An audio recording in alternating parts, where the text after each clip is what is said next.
In this tutorial, I'm going to quickly show you how to make binding for any kind of a quilted project out of directional fabric.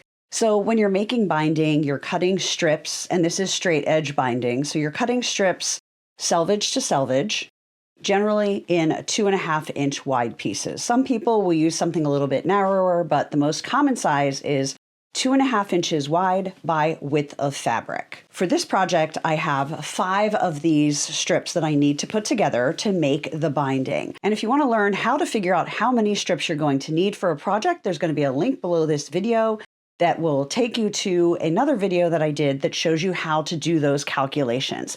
But this is just going to be a faster video showing you how to put it together. Now, the last thing you want is to sew these pieces together and have one of them right side up and one of them upside down. That would be a big old bummer. We want everything facing the same direction. That makes directional fabric a teeny bit harder. You just need to pay a little bit closer attention than if you were using a solid or a non-directional fabric, but it is really not hard at all, and I'm going to show you how easy it is to do.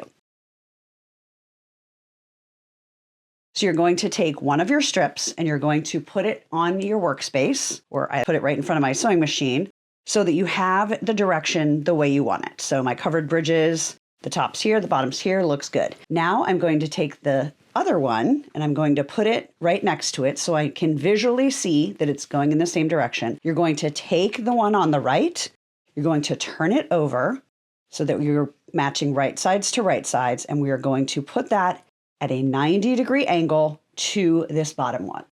Now, because I left the selvages on, we don't want this butted right up there. We don't want the selvage in our binding, but it also makes this process easier. So we're going to have both of these flat. We're going to make sure the selvages are beyond these areas where we have put them together. And we're going to make sure this edge is 90 degrees from that edge. Then you're going to take a ruler and you're going to put it at the angle, 45-degree angle, from where this meets on the top to the bottom. And by leaving the selvage on, it makes this process easier because you can see where the edge of this fabric is easily. Sometimes people pre-cut and then they do this, so then you have to kind of make sure that you're getting right on that edge. But if you do it this way and just leave a little bit of an overlap here, that becomes that much easier to do. Now you can either just turn and sew along that line, or when you're first starting and really getting used to it, and just to make sure it stays lined up, you can put a pin on each side and just put them far enough that you're not going to need to remove those pins when you sew on that line. Now, to avoid getting a bird's nest at the edge of my binding, I'm going to just put a scrap fabric right in there. It's called a leader fabric, and I'm going to start sewing on that.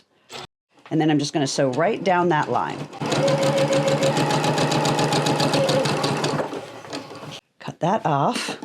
You want to use short stitch lengths when you're sewing your binding together, so change that to a 1.8 or a 2. This is actually a 3 right now. Remove these pins.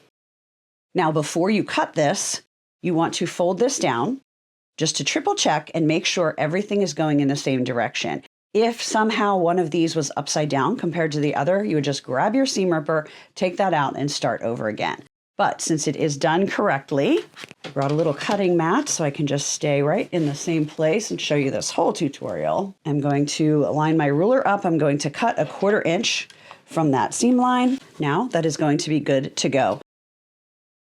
When you go to iron all of your binding, we are going to iron this open so that there won't be a lot of bulk in your binding. So you can either do this now or after you iron. So when you iron this flat, you'll see we have this triangle of fabric now that goes beyond the binding. That is called a dog ear.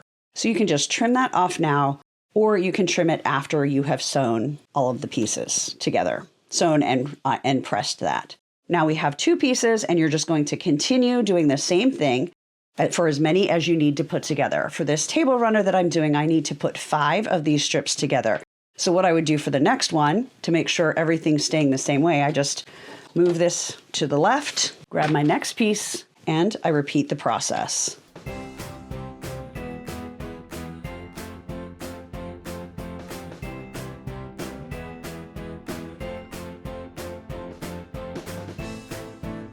So that is how you sew strips of fabric together to become your quilt binding.